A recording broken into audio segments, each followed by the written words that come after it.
Hello, I'm Dr. Terry Susan Fine, Content Specialist for the Florida Joint Center for Citizenship, which is part of the School of Politics, Security, and International Affairs at the University of Central Florida in Orlando. Welcome to our Middle School Civics Highlight Series. Today we look at Benchmark 1.6, in which we will analyze the ideas and grievances set forth in the Declaration of Independence.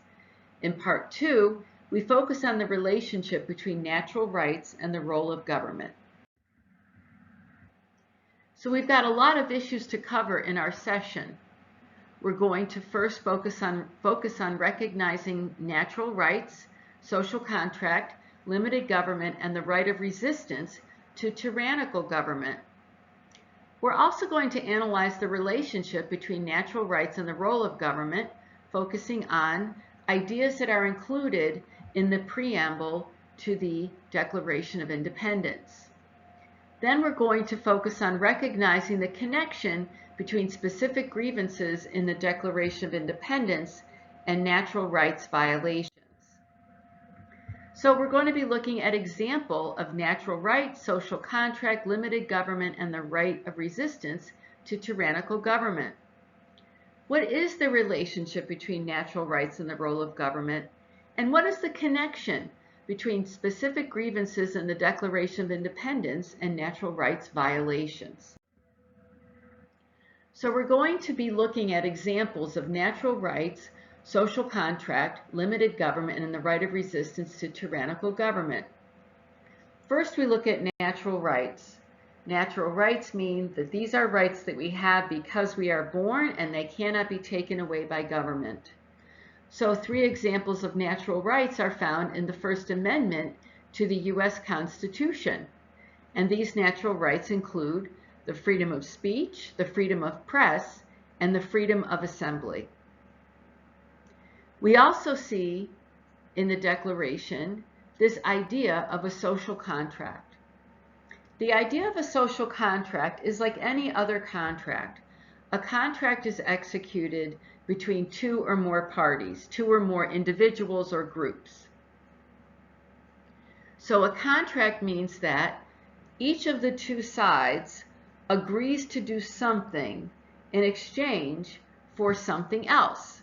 So for example, if you wanted to buy a soda at a local store, the contract is that you are going to give money to the store and they're going to give you the soda.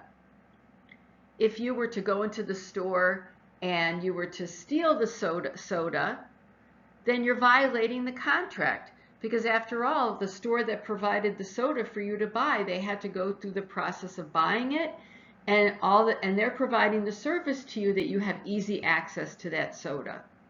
So even if a contract isn't written, there's still an expectation of some kind of an exchange, so that one side makes an agreement, the other side makes an agreement, and both sides of that agreement are in line with what they set out to do. So in a social contract, that means that we, the people, give to government our loyalty.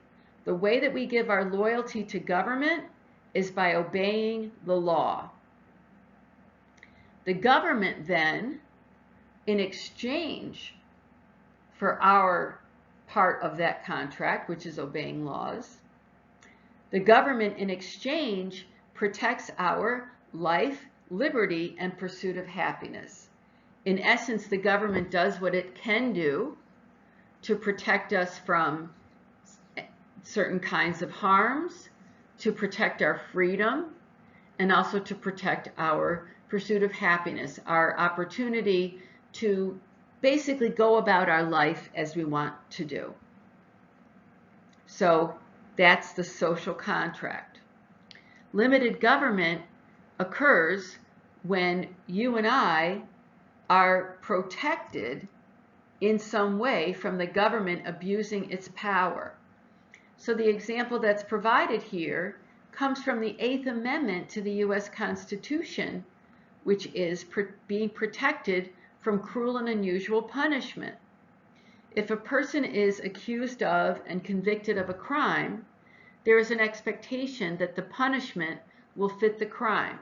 So if the crime does little harm to other people or little harm to property or the land, etc., the punishment may be far less than if the person did significant harm to a building or to other people or to other elements that surround us. So the idea of a limited government is that government has the right to punish, but the right to punish is limited to the punishment fitting the crime. So one of the ways that we see that is in the Eighth Amendment being protected from cruel and unusual punishment. We also focus on the right of resistance to tyrannical government. And the right of resistance to tyrannical government is often seen in civil disobedience. Civil disobedience is the willful violation of the law. So it's civilized, in other words, it's coming from citizens, but at the same time, it is willfully disobeying the law to draw attention to the injustice that is part of that law. So, for example, during the civil rights movement, there was a lot of civil disobedience where people would march, people would do sit-ins in order to protest the race discrimination that was being promoted not only in the private areas, private sector, but also being promoted by government. So here's a quote from Thomas Jefferson that I'd like you to take a look at. As you can see from the date, the quote from Thomas Jefferson, who was credited with writing the Declaration of Independence, was from July 6, 1775, which means just about a year to the day before the Declaration of Independence was signed on July 4th, 1776. Here is the quote.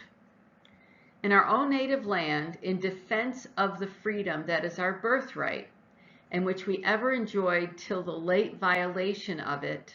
So what's he saying? He's saying that we defended our freedom, which is our birthright, our inalienable right, and we enjoyed until that freedom was violated. Let's continue. For the protection of our property, acquired solely by the honest industry of our forefathers and ourselves, against violence actually offered. So here's this expectation that there will be protection of a person's property that they acquired honestly and legally, or it was acquired honestly and legally by their forefathers, by people who came before them. Against violence actually offered. We have taken up arms, meaning we are using weapons to defend the taking of our property and the violence surrounding the taking of our property. We shall lay them down, talking about the arms, we shall lay down our weapons when hostilities shall cease on the part of the aggressors, and all danger of their being renewed shall be removed, and not before. So what Thomas Jefferson is saying is, we are going to defend what's ours,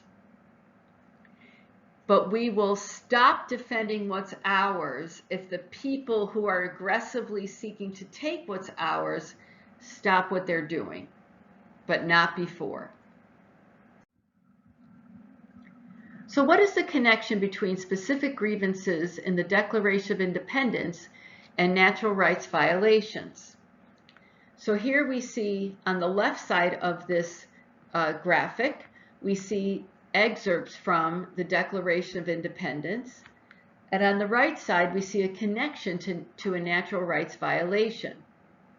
So on the left side we see people are endowed by their Creator with certain unalienable rights, and on the right side the connection is that rights are given to individuals by God, and because they are given to individuals by God, they may not be denied to them by government. It's government's obligation to protect that we were born, to protect us and to protect those rights that are given to us because we were born.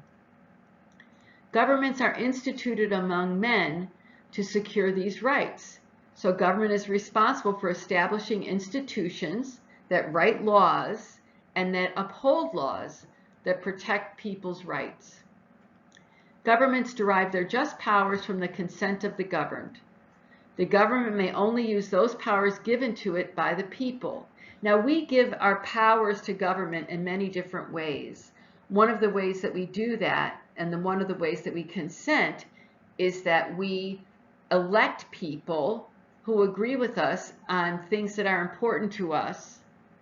And thus, we are in essence telling the people that we elect, you have the power that you want to have because I educated myself on your campaign message, and I believe that you're going to do the right thing that best supports my view about how government should address my unalienable right to life, liberty, and the pursuit of happiness. Whenever any form of government becomes destructive of these ends, it is the right of the people to alter or abolish it and to institute new government. What this means is that the people may change or eliminate a government that fails to protect the people's natural rights. It is the right of the people to alter the government or to abolish the government if the government becomes destructive of these ends. The word ends is a synonym for the word goals. So if government violates our goals of government, which is to fulfill our natural rights, then it is the right of the people to alter the government, such as by electing new people, or to eliminate that government. And what the colonists did was to eliminate the government, but our Constitution has been in place since 1787, and what we do as a country, we don't abolish government as much as we alter government if we're unhappy with it by the way that we vote in upcoming elections.